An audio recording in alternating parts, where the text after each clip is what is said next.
we are all fine and happy. सो आज जो topic हम कवर करने जा रहे हैं वो ये है कि नॉर्म्स इन साइकोलॉजिकल असेसमेंट। तो बेसिकली हम इस चीज़ को अच्छे से समझने की कोशिश करेंगे कि ये नॉर्म्स बेसिकली होते क्या हैं साइकोलॉजिकल असेसमेंट के अंदर। तो देखा जाए तो बेसिकली देखा जाए तो साइकोलॉजिकल असेसमेंट के अंदर जो है नॉर्म्स एक ऐसे मेयार को बोलते हैं, एक ऐसे स्टैंडर्ड को बोलते हैं जिसके ज़रिए हम यानी कि कोई भी जो भी पर्सन है, जो भी जिस पार्टिसिपेंट है, हम उसके स्कोर को कंपेयर कर सकें। सवाल ये पैदा होता है कि इसका असल में मकसद क्या है, ये चीज़ किस तरह से निकलती है। देखिए, हम जब किसी सोसाइटी के अंदर रहते हैं या फिर जब भी कोई साइकोलॉजिकल टेस्ट लोगों के ऊपर इम्प्लीमेंट करते हैं, सो वो टेस्ट इम्प्लीमेंट करने के बहुत सारे तरीके होते हैं, बहुत सारे स्टैंडर्ड्स होते हैं। हमने देखना होता है कि जिन लोगों पर अप्लाई किया जा रहा है उनसे किस तरह के क्वेश्चंस किए जा रहे हैं और उनके आंसर वो किस अंदाज से दे रहे हैं, ये सारा कुछ देखना पड़ता है। तो देखिए, अगर तो मैं इस सोसाइटी के अंदर रहता हूँ जहाँ पर मेरे अराउंड लोगों को एक जो भी एजुकेट किया जाता है किसी भी स्पेसिफिक टॉपिक को लेकर, तो उस हवाले से मेरा एक अलग से स्टैंडर्ड होगा।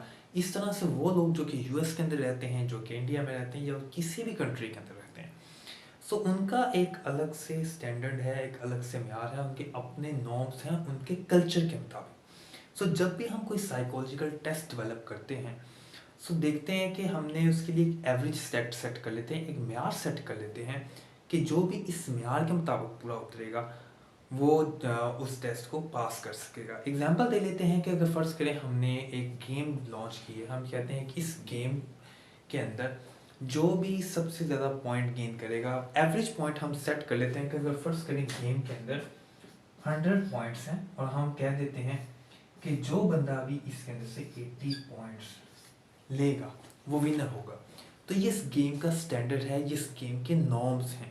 अब ये नॉर्म्स जब हम लेके आते हैं साइकोलॉजिकल टेस्टिंग के अंदर, तो उससे पहले हम उसके सैंपल जिस तरह का हमने लोगों के ऊपर टेस्ट इम्प्लीमेंट करना है, उसके लिए हम एक सैंपल लेते हैं, सैंपल के ऊपर पहले टेस्ट करते हैं, फिर उनकी एवरेज निकालते हैं और एवरेज निकालने के बाद हम नॉर्म को सेट करते हैं। एग्जांपल देता हूँ, अगर मैंने जो है वो इंटेलिजेंस को चेक करने के लिए एक टेस्ट बनाता हूँ, तो इंटेलिजेंस को चेक करने के लिए सबसे पहले मैंने, अगर बच्चों की इंटेलिजेंस को चेक करना है तो मैं मुख्तलिफ सैंपल लूँगा, मुख्तलिफ तरह के बच्चों का उनका ऊपर टेस्ट इम्प्लीमेंट करूँगा, फिर उनका स्कोर निकालूंगा, उनकी एवरेज निकालूंगा, एंड देन आफ्टर मैंने एक एवरेज सेट कर लूँगा और उस एवरेज के मुताबिक जो बच्चा भी स्कोर करेगा देन समझें वो टेस्ट पास कर जाएगा।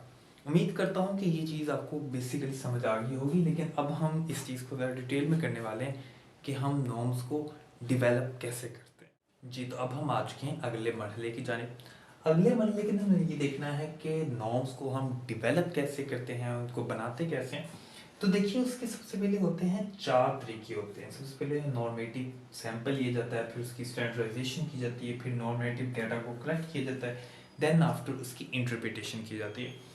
जो पहला मरहला होता है नॉर्मेटिव सैंपल, इसके अंदर अगर मैं ये बात कहूँ कि फ़र्ज़ करें कि मैं पर्सनैलिटी को चेक करने के लिए एक टेस्ट बनाता हूँ, उस टेस्ट को मैंने अब पर्सनैलिटी के हवाले से एक टेस्ट बनाया है, तो मैं मुख्तलिफ तरह के लोगों को सैंपल के तौर पर सिलेक्ट करूँगा, उनके ऊपर अपना बनाया हुआ टेस्ट इम्प्लीमेंट करूँगा, उनका टेस्ट कंडक्ट करूँगा, एंड देन आफ्टर जो भी मेरे पास डेटा कलेक्ट होगा वो असल में नॉर्मेटिव सैंपल होगा। देखिए, अभी डेटा कलेक्ट नहीं हुआ, लेकिन जो मेरे टेस्ट की इम्प्लीमेंटेशन थी वो नॉर्मेटिव सैंपल के ऊपर थी। मुख्तलिफ तरह के अब लोगों के ऊपर मैंने जो टेस्ट इम्प्लीमेंट किया है वो असल में इस हवाले से है कि अगर ये टेस्ट पर्सनैलिटी को चेक कर रहा है तो ये देखना है कि ये टेस्ट में किस तरह के लोगों के ऊपर इम्प्लीमेंट करूँ, सैंपल किस तरह का लूँ, किस एज के लोगों का लूँ। अगर मैं पर्सनैलिटी को चेक करने के लिए एक टेस्ट बनाया तो मैं कोशिश ये होगी कि जो सैंपल लूँगा वो मुख्तलिफ एज के लोगों को सेलेक्ट करूँगा उसके अंदर से, फिर उनकी इंटेलिजेंस को देखते हुए फिर देखूँगा कि हाँ जी, इनको कोई भी फिज़िकल प्रॉब्लम तो नहीं है, then after a lots of thing जिनको मैं मद्देनज़र रखने के बाद अपना सैंपल को सिलेक्ट करूँगा। सेकेंड नंबर पे आ जाता है स्टैंडर्डाइजेशन। स्टैंडर्डाइजेशन से मुराद ये चीज़ है कि जब आप अपना टेस्ट इम्प्लीमेंट करें सैंपल के ऊपर, तो कोशिश करें एक से ज़ायद बार लोगों के ऊपर उसकी इम्प्लीमेंटेशन करें, ताकि इसकी रिलायबिलिटी भी चेक हो सके और फिर ये हमको स्कोर को एक दूसरे के साथ कंपेयर भी किया जा सके। यानी कि स्टैंडर्डाइजेशन से मुराद हमने अपने जो बनाया हुआ टेस्ट है उसकी रिलायबिलिटी को भी चेक करना है, ताकि आसानी से जो भी हमने इस सैंपल के ऊपर टेस्ट इम्प्लीमेंट हो रहा है उसको हम कंपेयर कर सकें। थर्ड वे पे आ जाता है नॉर्मेटिव डेटा। जब हमने टेस्ट इम्प्लीमेंट कर दिया, उन्होंने टेस्ट को कंप्लीट कर लिया, हमने सारे डेटा को कलेक्ट कर लिया। फोर्थ नंबर पे इंटरप्रिटेशन आ जाती है। तो देखिए इंटरप्रिटेशन के अंदर हमने उसका जो है वो स्टैटिस्टिकल एनालाइज करना है, उसको अच्छे से इसकी इंटरप्रिटेशन करनी है, स्कोरिंग करनी है। स्कोरिंग करने के बाद हमने देन आफ्टर अपना पहला नॉर्म को डेवलप कर लेना है अपने टेस्ट के मुताबिक। सो इसके बाद जब हमारा टेस्ट डेवलप हो जाए, नॉर्म डेवलप हो जाएगा, फिर हम उस टेस्ट को किसी पर भी इम्प्लीमेंट कर सकते हैं और उसके मुताबिक स्कोर निकाल सकते हैं। तो ये थी डेवलपमेंट ऑफ नॉर्म। अब हम नॉर्म्स की टाइप्स को डिस्कस करेंगे और देखेंगे कि नॉर्म किस टाइप्स के होते हैं।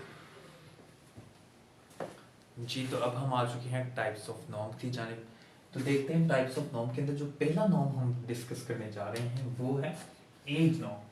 देखिए एज नॉर्म इस चीज़ को अंडरस्टैंड करने में मदद करता है कि एक पर्सन या एक बच्चा जिस एज का है, क्या उसकी स्किल्स या उसकी जो है मेंटल एज उसकी एज के अकॉर्डिंग है या इससे कम या ज़्यादा है। एग्जाम्पल देता हूँ कि एक बच्चा जो कि जिसकी उम्र तकरीबन 12 साल के करीब हो, हमने ये देखना है कि क्या उसकी मेंटल एज उसके हम एज बच्चों के मुताबिक ही है या फिर उसकी मेंटल एज अपने हम एज बच्चों से कम है या फिर उनसे ज़्यादा। इस चीज़ को मेजर करने के लिए हम उसके ऊपर एक टेस्ट की इम्प्लीमेंटेशन करते हैं और फिर हमें उसकी एज के बारे में पता चलता है। बाज़ औक़ात आपने देखा होगा कि वो लोग जिनकी एज तकरीबन कोई 18 से 20 साल के करीब भी हो, लेकिन बाज़ औक़ात जो है उनकी जो है ब्रेन डेवलपमेंट में कहीं ना कहीं प्रॉब्लम की बुनियाद के ऊपर उनकी मेंटल एज में कहीं ना कहीं फ़र्क आ जाता है। सो ये इस तरह की चीज़ों को चेक करने के लिए हम एज नॉर्म का इस्तेमाल करते हैं कि ये समझ में मदद कर सके कि उसकी स्किल्स, उसकी परफॉर्मेंस या फिर उसकी जो भी स्किल्स अचीवमेंट्स वगैरह हैं उसकी जो हम एज के मुताबिक हैं या नहीं। सेकंड आ जाता है grade level norm. Grade level norm ये चीज़ को अंडरस्टैंड करने में हमारी मदद करता है कि एक पर्सन जो कि एक अपनी क्लास के अंदर या कह लें एक बच्चा जो कि तकरीबन अपनी 5th क्लास का बच्चा है, हमने ये देखना है क्या उसकी परफॉर्मेंस अपने क्लास के दीगर बच्चों के मुताबिक है या नहीं है। ये बहुत सिंपल सी चीज़ है कि ग्रेड लेवल नॉर्म को चेक करने से मुराद अक्सर स्कूलों के अंदर जो टेस्ट कंडक्ट किए जाते हैं उसके अंदर मुख्तलिफ बच्चों का डिफरेंट स्कोर आता है। तो देखा ये जाता है कि कुछ बच्चे जिनका स्कोर उनके दूसरी क्लास फेलो से काफ़ी कम हो, तो इट मीन्स वो ग्रेड लेवल ऑफ नॉर्म के मुताबिक अपनी परफॉर्मेंस को नहीं दे रहे। यानी कि एक बच्चा अगर 5th क्लास में है तो इट इज़ नेसेसरी कि वो अपनी हम एज हम अपनी क्लास की जो भी एकेडमिक सिलेबस है या फिर बुक्स हैं उनके ऊपर वैसे ही परफॉर्मेंस दे जो कि उसकी मेंटल एज के अकॉर्डिंग है। यानी कि उससे ना तो उससे कम परफॉर्मेंस उसकी ना आए। इसके अलावा ग्रेड लेवल नॉर्म से मुराद ये भी आ जाती है कि बाज़ औक़ात 10th क्लास के बच्चे जो होते हैं उनकी परफॉर्मेंस सबसे कम होती है और यानी कि वो चीज़ों को उतना बेटर अंडरस्टैंड नहीं कर सकते। तो ये ग्रेड लेवल नॉर्म को कंपेयर कर लिया जाता है बच्चों के जो भी क्लास के अंदर टेस्ट आ जाए या फिर उनकी परफॉर्मेंस आ जाए, उनकी एकेडमिक परफॉर्मेंस को चेक करने के लिए हम ग्रेड लेवल नॉर्म का इस्तेमाल करते हैं। अगर मैं बात कर लूँ जेंडर नॉर्म की, तो जेंडर नॉर्म्स देखते हैं कि एक पर्सन जो कि सेम जेंडर का देखने के लिए कि एक पर्सन जो कि एक स्पेसिफिक जेंडर से ताल्लुक़ रखता है, तो क्या उसकी परफॉर्मेंस या उसका लाइफस्टाइल या फिर उसका बातचीत करने का अंदाज या फिर उसकी किसी भी स्किल जो भी है वो उसके जेंडर के मुताबिक है या नहीं है, सेम जेंडर। जैसे कि अगर फर्ज करें लड़कों के हवाले से, बॉयज़ के हवाले से एक स्पेसिफिक हम नॉर्म कंसीडर किया जाता है कि जो है वो बॉयज़ बहुत तेज़ भागते हैं। ये जस्ट एग्जांपल दे रहा हूँ। तो अगर फ़र्ज़ करें हमें ये देखना है कि एक स्पेसिफिक सिचुएशन के अंदर क्या एक लड़का उस नॉर्म के मुताबिक पूरा उतर रहा है या नहीं है। इसके अलावा अगर फ़र्ज़ करें कि हमारे जो पाकिस्तान का कल्चर है उसके अंदर बॉयज़ के हवाले से एक स्पेसिफिक कुछ नॉर्म्स बने होते हैं कि वो इस सिचुएशन के अंदर ऐसा बिहेव करेंगे, वैसा बिहेव करेंगे। तो इस चीज़ को चेक करने के लिए कि क्या उस लड़के के अंदर जिसके ऊपर हम ये टेस्ट इम्प्लीमेंट कर रहे हैं, वो पाकिस्तान के अंदर जो बॉयज़ हैं, उनके नॉर्म्स पर पूरा उतर रहा है या नहीं उतर रहा। इसके अलावा हम कल्चर नॉर्म्स की बात करते हैं, तो कल्चर नॉर्म्स के अंदर ये चीज़ आ जाती है, क्या एक पर्सन या एक जो भी ग्रुप है लोगों का, क्या वो जिस जगह पर रहता है या जिस सोसाइटी के अंदर रहता है वहाँ के कल्चर को, वहाँ के जो आप जिन्हें हम कह सकते हैं कि एथिक्स को सही से फॉलो कर रहा है या नहीं कर रहा। यानी कि कल्चर को, एथिक्स को अंडरस्टैंड करने के लिए, चेक करने के लिए कि क्या इस कल्चर के क्या म्यार हैं, क्या स्टैंडर्ड है, लोगों में इसके हवाले से क्या चीज़ है, उसको चेक करने के लिए हम जो है कल्चर नॉर्म का इस्तेमाल करते हैं। करता हूँ कि इस लेक्चर की आपको बहुत अच्छे से समझ आई हो। अपना ढेर सारा ख्याल रखिएगा, दुआओं में याद रखिएगा। Stay blessed.